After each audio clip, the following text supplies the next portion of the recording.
பாதம் வைத்து வள்ளி தானேரம் மனதில் வைத்து அங்கே திடமுடைய வரன் மேல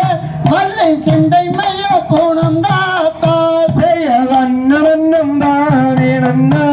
நந்தானே நன்னே நன்னா வண்ணம் தானே நானே நன்னா வண்ணம் தானே நன்னே நன்னா மன்னர் செய்த வரன் மேலே வள்ளி ஆயலட்டும் பெண்மையுளே அவல்லாளோ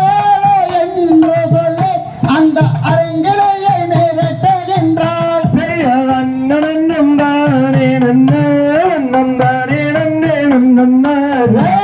வண்ணம் தானே நானே நன்னா வண்ணம் தானே நன்னே நன்னா நாம் செய்ய சின்ன சின்ன கல் பொறுக்கி வள்ளி சிங்கார கவுனெடுத்து அங்கே மன்னர் செய்த வரன் மேலே வள்ளி ஆயலட்டும் பெண்மையுளே செய்ய வண்ணம் தானே நன்னா வண்ணம் தானே நன்னே நன்னா வண்ணம் தானே நானே நன்னா வண்ணம் தானே நன்னே நன்னா நாம்